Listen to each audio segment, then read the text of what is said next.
Tout un quartier de Paris, le quartier du Marais, frappé de stupeur et plongé dans la désolation. Rue des Rosiers, en plein quartier juif de Paris, 9 août 1982. Un commando entre dans le restaurant chez Goldenberg. Il jette une grenade et mitraille les clients. C'est un bain de sang. À cette heure-là, en plein déjeuner, le restaurant est bondé. Les tueurs voulaient faire le maximum de victimes. Ils sont rentrés dans le restaurant. Ils sont rentrés, après ils ont tiré dans le restaurant. Ouais. Et après ils ont sorti là, ils continuent à tirer dans la rue comme ça. Dans leur fuite, les tueurs continuent à tirer sur des passants. Ils sont venus vers nous, ils nous ont tiré dessus, puis ils ont continué sur notre rue. Mais vous les avez vus physiquement? Je les ai vus physiquement, ils sont venus avec la mitraillette, ils ont commencé à tirer. Bilan, 6 morts, 22 blessés. Eric Young était à l'époque journaliste au quotidien de Paris. Il est arrivé sur les lieux quelques minutes seulement après la fusillade. Lorsque nous sommes approchés simplement de la rue des Rosiers, il y avait des personnes, des hommes et des femmes qui étaient dans des porches, sous des porches, d'autres accueillis par des voisins, et c'était des gens qui avaient le visage ensanglanté. Alors ça pouvait être que des petites blessures, mais c'était très impressionnant. Il y en avait d'autres qui avaient manifestement, je me souviens, un poignet déchiré, donc il n'avait plus de main. C'est des gens qui hurlaient, et tout ça c'était dans les rues adjacentes de la rue des Rosiers. Et au fur et à mesure que nous avancions, plus ça allait, j'ai envie de dire presque, pour donner, on rentrait presque dans une odeur, c'était une odeur de sang, ça sentait le sang et la poudre, vraiment la poudre noire. Et on est rentré, et alors là, il y a eu, c'était un carnage, il y avait des gens blessés partout, des gens qui gémissaient. Dans le quartier, la colère le dispute à l'indignation. Ça va quand même, bientôt ça va durer cette histoire. Les victimes, c'est tout le monde. C'est le plus grave crime antisémite commis depuis la guerre. La communauté juive est à bout de nerfs et en appelle à l'autodéfense.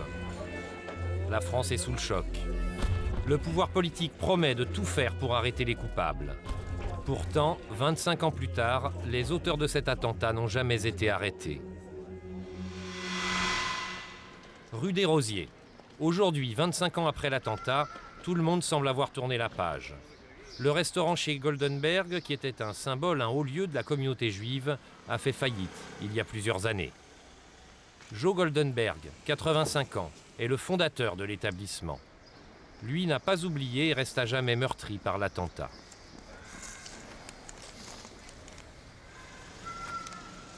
Ils sont rentrés avec les mitrailleuses, puis ils ont abattu mon cousin, et ils sont partis comme ils sont venus. Là, c'est la caissière. Ah oui, c'était un calvaire, hein. Reste une question. Qui donc a commis cette tuerie aveugle ?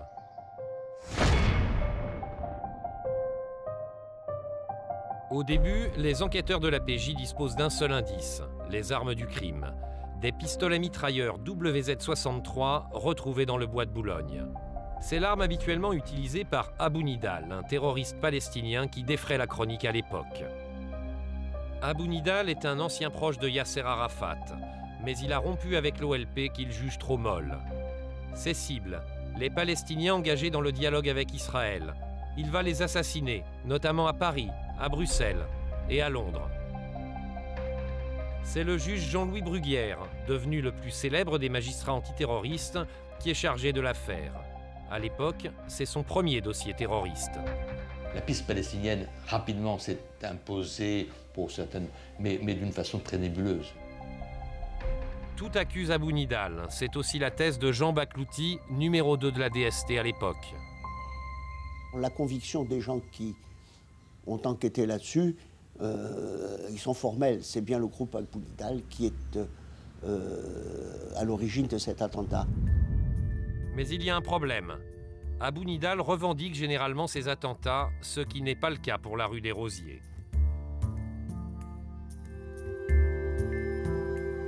Autre zone d'ombre, les tueurs étaient-ils réellement des extrémistes arabes? Certains en doutent, comme Eric Young, ce journaliste qui était arrivé sur place quelques minutes après la tuerie. Il se souvient très bien de ce qu'ont vu les premiers témoins.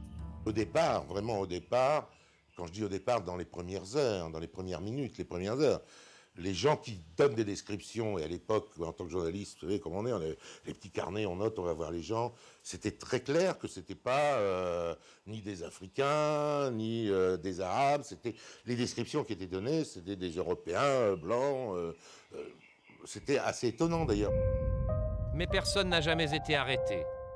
Un homme s'étonne qu'une piste ait été écartée, une piste néo-nazie. C'est Philippe Causard, un ancien officier des renseignements généraux, spécialiste du terrorisme. Il s'intéresse à l'affaire depuis plus de 20 ans. Ce que j'ai appris par le dossier, c'est que 2 néo-nazis allemands venaient régulièrement à Metz, qu'une fois ils sont venus à Metz pour aller sur Paris, et que cette fois-là, c'était le 7 août 82. L'attentat a eu lieu le 9 août 82. Les 2 néo-nazis suspectés par Philippe Causard s'appellent Walter Kexel et Otfried Hepp, 2 terroristes bien connus de la police allemande.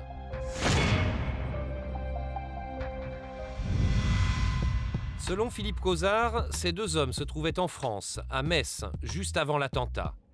Nous avons cherché à savoir si cette piste était plausible et si elle avait effectivement été négligée. Nous nous rendons à Metz. Philippe Causard retrouve l'un de ses anciens collègues DRG, Jackie Ancel. Ce vieux filou. C'est ici que les RG avaient repéré Hepp et Kexel 2 jours avant l'attentat. Ben voilà, tu vois, 25 ans. 25 ans. On connaît ces lieux par cœur, hein, cette place. Sur cette place, à l'époque, les policiers surveillent le domicile d'un certain Philippe Loubet, un néo-nazi français. Le matin du 7 août 1982, ils voient arriver Otfried Hepp et Walter Kexel chez Philippe Loubet. Ils décident alors de les prendre en filature. On les a suivis, pris en photo. C'est où là? C'est là que vous avez pris en photo? On les a pris ici, on devait avoir le sous-marin dans le coin, notre petite camionnette, et on les a repris en photo après. C'est une camionnette de police? Oui, c'était un genre de Renault 4 surélevé, un express, un fourgon express. Hein. Les 2 Allemands sont venus, ont rencontré Loubet, ils sont allés manger dans une pizzeria située un peu plus loin, au centre-ville, et ont dû quitter la Loubet est reparti, on ne les a pas filochés. Nous, c'était juste voir s'il n'y avait pas d'autres personnes, voir quelles étaient, le cas échéant, la nature de leur contact. Il y a 2 ou 3 photos dont je me souviens et on voit nettement le tour d'horizon du professionnel, quoi.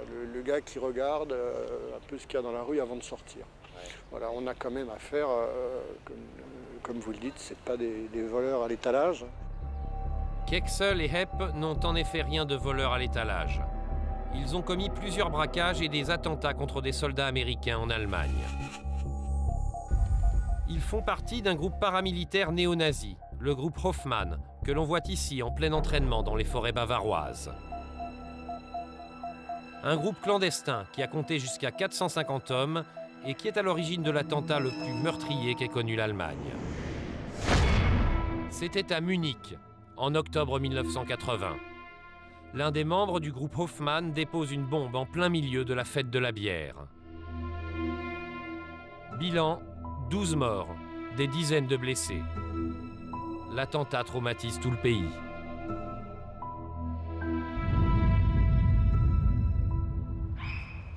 À Metz, les policiers connaissent la dangerosité de Hepp et Kexel. Ils surveillent alors nuit et jour le domicile de Loubet et le mettent sur écoute. C'est Jackie Ancel qui est chargé du décryptage des appels téléphoniques.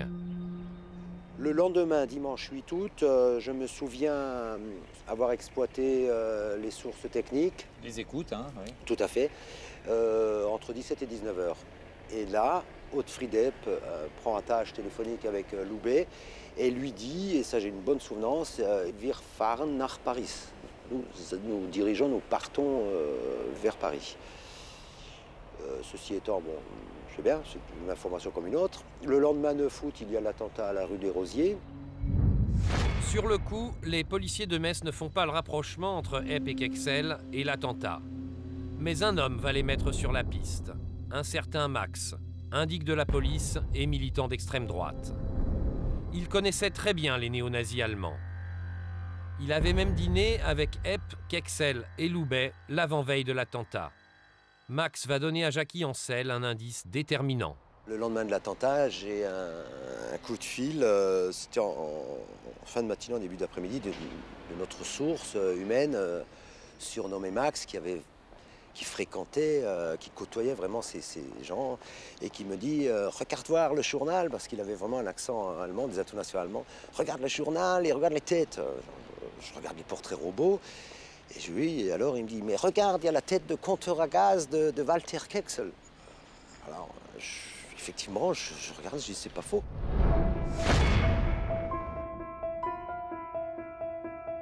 Voici les portraits robots publiés par la presse. L'un d'eux ressemble étrangement à Kexel. Même visage carré, même mâchoire proéminente. À l'époque, les RG avaient une autre photo de Kexel qui était, paraît-il, encore bien plus ressemblante. Une fois que notre source humaine avait attiré mon attention, Kexel, c'était presque évident. Et Hepp, il y avait de fortes ressemblances. Cet autre ancien DRG qui a souhaité rester anonyme arrive à la même conclusion. Les deux portraits robots, c'était Hepp et Kexel. Et d'ailleurs, le visage, surtout de Kexel, Walter Kexel, parce qu'il a un visage très particulier, très carré comme ça, était parfaitement reconnaissable. Je crois que ça a été parfaitement identifié par beaucoup de monde, quoi. Quant au second portrait robot, même si c'est moins flagrant, il présente quelques similitudes avec le visage de Hepp. 25 ans après, nous avons voulu voir si certains témoins de la rue des Rosiers reconnaissaient les photos de Hepp et Kexel. Cet homme est un rescapé. Il se promenait dans le quartier et a pris 2 balles dans le corps, mais il a survécu. Il a eu le temps de voir nettement le visage de l'un des tueurs. Je venais de la rue des Rosiers. Quand a surgi un gars avec une petite mitraillette comme ça, il m'a immédiatement tiré dans les pattes. J'ai reçu une balle dans la main, une balle dans la jambe. Je suis tombé, ça fait très mal. Et là, j'ai poussé un grand cri, sale con. Et c'est là où l'autre est arrivé et m'a envoyé une rafale rasante, puisque j'étais par terre, et qui heureusement, la balle a ricoché sur le sternum, c'est-à-dire que j'ai 2 trous, un trou là, un trou là. Est-ce que ça vous dit quelque chose? Moi, c'est pas comme ça dans mon souvenir. Celui que j'ai vu, non, je pense pas. Je pense que celui-là aurait été le second. Le second, je ne l'ai pas vu. Oui, oui. Hein? Ça. Peut-être davantage. Hein. Il faut dire que c'est il y a 25 ans. C'est bien, ouais. Peut-être davantage. Peut-être davantage, oui. Mais vous n'êtes pas sûr? Voilà, je ne suis pas sûr. Je ne suis pas formel. Je ne veux pas dire c'est lui. Je ne peux pas dire c'est lui, non. Évidemment, 25 ans après, les souvenirs se sont émoussés, les témoignages visuels ne sont plus très probants. Les portraits robots ne permettent pas de trancher. Hepp et Kexel étaient-ils réellement à Paris le 9 août 1982? Ont-ils commis l'attentat de la rue des Rosiers? Pour en savoir plus, nous partons à la recherche du dernier homme à les avoir vus avant l'attentat, l'homme qui les a hébergés, Philippe Loubet. D'après nos informations, il habite dans un petit village près de Metz. 70, c'est là, ça a l'air bien fermé. Hein. Même pas de sonnette, rien. C'est complètement vide. Il n'y a personne ici ou vous... Parce que, non. Je ne peux pas vous dire exactement, mais non. Hein.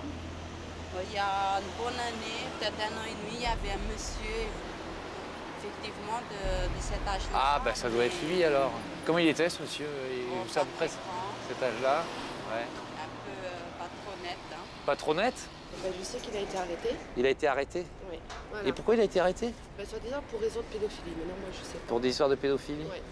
D'accord. Des mineurs de moins de 15 ans. Mineurs de moins de 15 ans? Oui.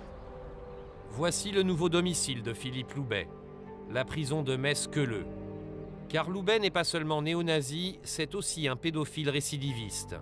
Il a été condamné à 18 mois de prison ferme en mai 2007.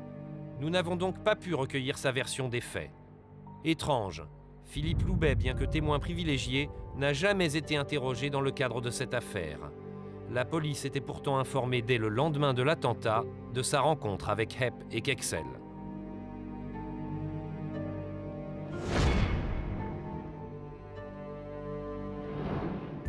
En effet, le 10 août 1982, le lendemain de l'attentat, Après avoir constaté la ressemblance avec les portraits robots, Jacky Ancel alerte sa hiérarchie. J'appelle ma direction centrale, j'ai le collègue qui est spécialiste des mouvements d'extrême droite. Et 1 heure après, mon contact à Paris me rappelle en disant « Écoute, c'est pas si bête que ça, fais-nous un rapport sur tous les événements du 7 août, donc les surveillances, le produit de ce que disent les informateurs et les moyens techniques. » Et là, on est quoi, le 10 août alors? On est le 10 août, oui. Donc, en tout cas, cette piste est évoquée très très tôt alors. Tout à fait. Le lendemain de l'attentat, il y a les RG de Metz qui envoient un rapport sur 2 néo-nazis allemands, Hepp et Kexel. Vous avez eu connaissance de ce rapport? Je n'ai pas pu ne pas avoir connaissance de l'ensemble des éléments qui ont été donnés en procédure. Mais si vous voulez dire qu'il y a eu connaissance du rapport, il y a eu beaucoup d'éléments qui ont été donnés. Mais très rapidement, ce qui a été évacué, bien sûr, a été oublié. Du côté de la DST, on se souvient aussi d'avoir entendu parler de la piste néo-nazie. Effectivement, les renseignements généraux ont évoqué cette piste de néo-nazis, mais de mémoire, ça n'a vraiment retenu l'attention de personne. Metz, 2 mois après l'attentat. Nouveau rebondissement.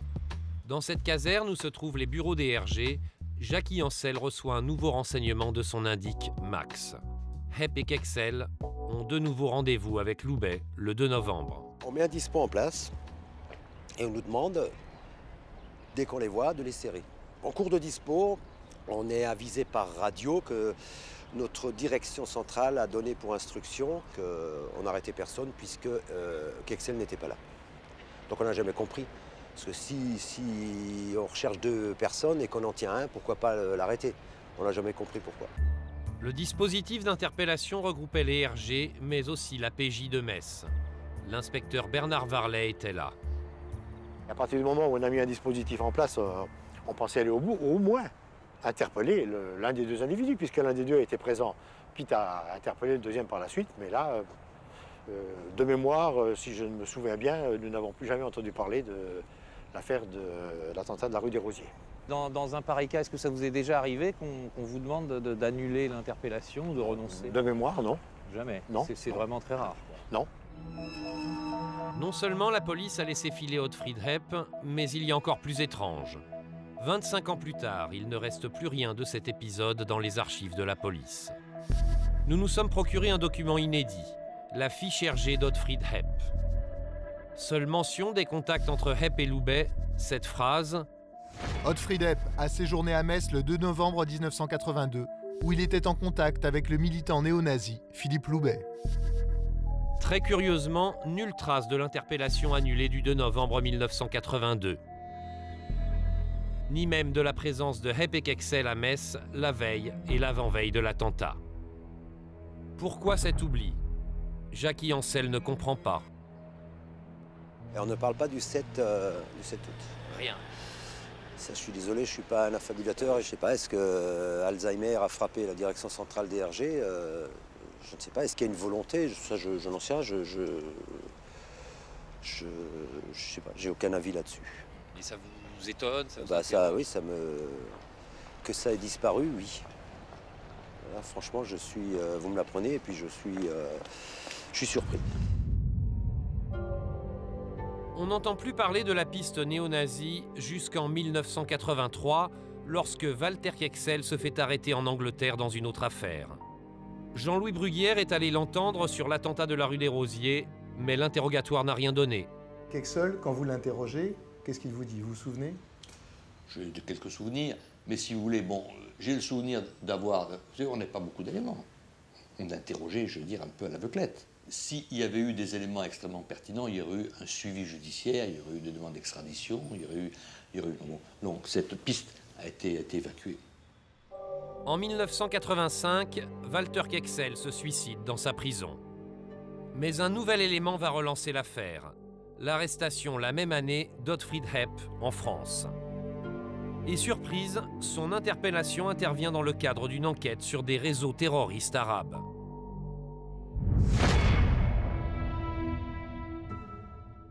Des nazis qui combattent aux côtés des Palestiniens. C'est a priori étonnant. Mais pour cet ancien DRG spécialiste du terrorisme, c'est finalement assez logique. Pour la plupart des gens, ça paraît étonnant parce qu'on se dit extrême droite, ils n'aiment pas les Arabes, quoi. Alors ça... Non, c'est l'inverse. Ils n'aiment d'abord pas les Juifs. Donc c'était la haine du Juif et la haine antisémite qui avait rapproché certains groupes militants d'extrême droite des Palestiniens de l'époque. Il faut se replacer dans le contexte de l'époque. Du coup, la piste des néo-nazis allemands dans l'attentat de la rue des Rosiers n'en est que plus crédible. Mais vous avez la conviction qu'ils ont participé à cet attentat ou que de la rue des Rosiers? Oui. Ah oui, moi j'en suis personnellement convaincu, c'est sûr. Alors commandité par qui? Quel but? On nous a dit que c'était les groupuscules palestiniens. Bon, oui, ça peut très bien être commandité par les groupuscules palestiniens puisqu'on sait qu'ils étaient en relation. Un attentat arabe exécuté par des néo-nazis. Pour Jean-Yves Camus, spécialiste de l'extrême droite, cette hypothèse n'a rien de farfelu. La thèse des exécutants d'extrême droite dans un attentat antisémite commandité par un mouvement palestinien radical, qui peut par ailleurs se draper dans les oripeaux de l'anti-impérialisme d'ultra-gauche, c'est quelque chose qui est intellectuellement parfaitement plausible. La piste néo-nazie n'est donc pas forcément contradictoire avec la piste de l'extrémiste palestinien Abou Nidal. Mais 25 ans après l'attentat, Jean Baklouti, l'ancien numéro 2 de la DST, n'y croit toujours pas. Jusqu'à preuve du contraire, jamais, effectivement, nous n'avons trouvé trace de la présence de gens venant des groupes nazis ou d'extrême droite, tout simplement, dans ces milieux palestiniens.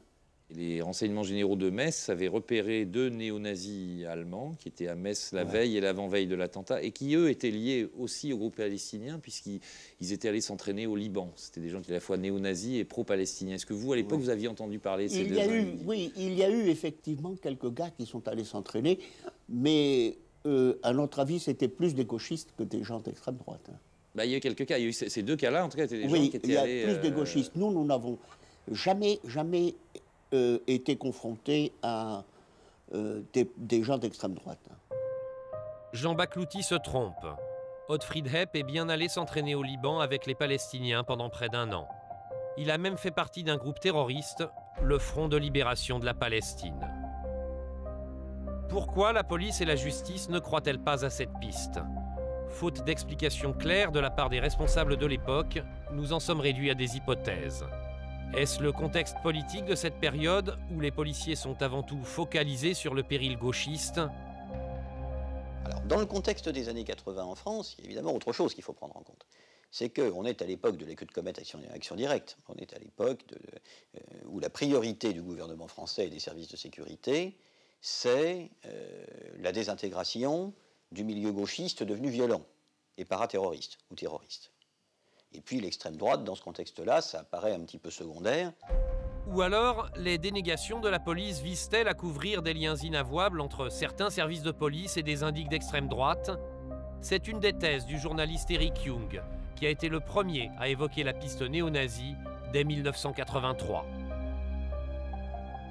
À un moment, quand on se trouve devant soi avec des dossiers, des documents, des procès-verbaux, comme j'ai pu vous en montrer, qui sont là, qui disent les choses, des notes des polices européennes qui disent des choses, et vous avez simplement une police qui est la police, pas la police française d'ailleurs, une brigade dans la police française qui dit non. Vous dites, tiens, pourquoi ils disent non? Après, quand vous apprenez qu'il y a des petits trucs qu'on utilise des gens d'extrême droite pour se servir dans un service de police, pour aller tuer un tel, donc on se dit... tiens, est-ce qu'il y a ça? Mais ça ne veut rien dire non plus. On dit, c'est peut-être notre imaginaire. On lit peut-être de romans policiers, puisqu'on sait très bien que tout ce qu'il y a dans les livres n'existe jamais, ni dans les journaux d'ailleurs. La police n'ayant pas creusé cette piste néo-nazie, pour en savoir plus, nous sommes partis à la rencontre du seul survivant parmi les 2 suspects, Otfried Hepp. Nous avons rendez-vous à la gare de Karlsruhe, en Allemagne.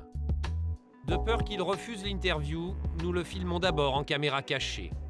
Nous avons prétexté une discussion informelle sur son passé militant, mais il ne sait pas que nous lui parlerons de la rue des Rosiers. Le voici, Otfried Hepp. Difficile d'imaginer derrière ce presque quinquagénaire au visage poupin un ancien terroriste, un quasi-ennemi public numéro 1 en Allemagne. Pour l'endroit, de l'interview? Je ne sais savais pas que c'est filmé. Hein. Finalement, il accepte l'interview. Hepp a purgé 10 ans de prison pour des actes terroristes contre des soldats américains en Allemagne. Autrefois, c'était un des hommes les plus recherchés du pays. 50 000 marques de récompense pour son arrestation. Hepp est aujourd'hui libre. Il exerce un petit boulot dans une entreprise d'électronique. Il n'a plus aucune activité politique. Pour commencer, il nous raconte comment il est devenu nazi dans sa jeunesse. Ce qu'on a fait, c'était comme chez les Boy Scouts. C'était la même chose, mais la formation, il avait, à part de ça, une formation politique, avec des idées nazies, purement nazies. Hein. Bon, nous, des jeunes, on a avalé ça, pour nous, c'était normal. Comme dans toutes les sectes, on pense que nous, on a raison, et la majorité qui ne pense pas comme ça, ils n'ont pas les informations correctes. Hein. Hepp nous explique pourquoi, en tant que nazi, il s'est engagé dans la cause palestinienne. On avait les mêmes ennemis, c'est-à-dire les Américains, c'est-à-dire les États de la colonisation et les Juifs, bien sûr. Hein, c'était le lien peut-être le plus fort. Hein. Et il n'y avait jamais un problème d'idéologie entre nous et les Palestiniens. Hepp se montre serein et ne se laisse jamais déstabiliser. Nous allons lui parler pour la première fois de l'attentat de la rue des Rosiers. Il ne s'y attend pas.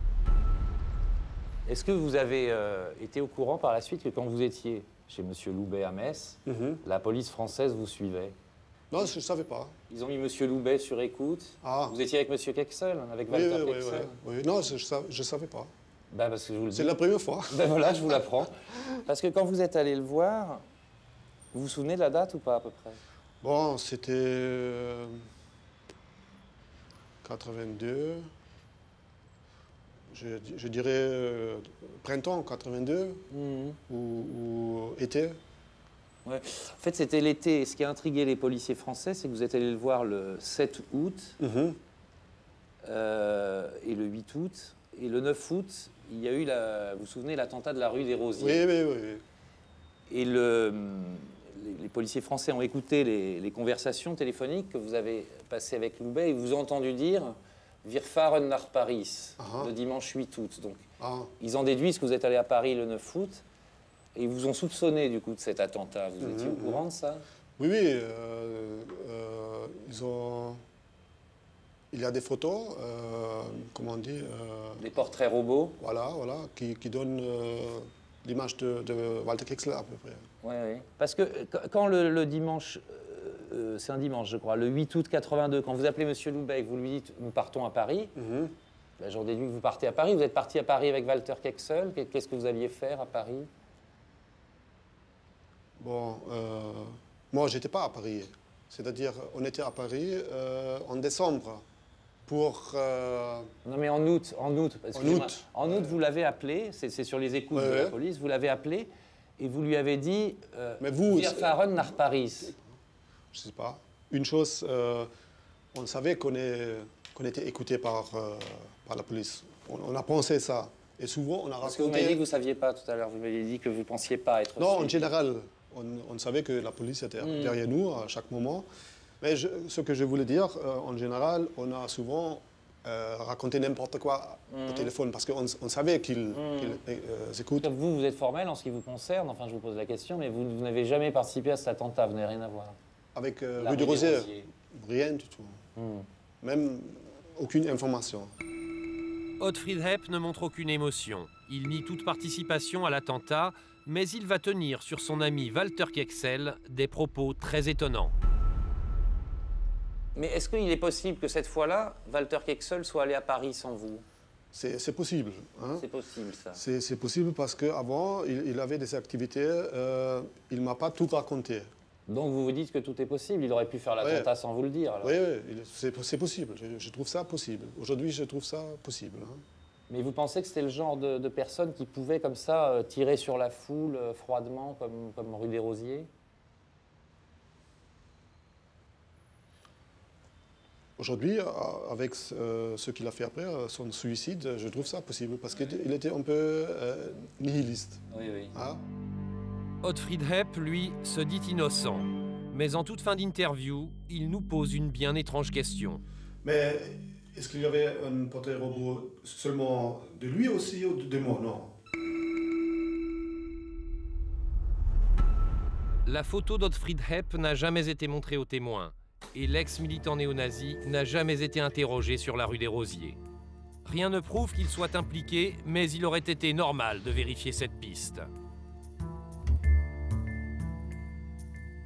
25 ans après la tuerie, les coupables n'ont pas été identifiés. L'instruction est toujours en cours.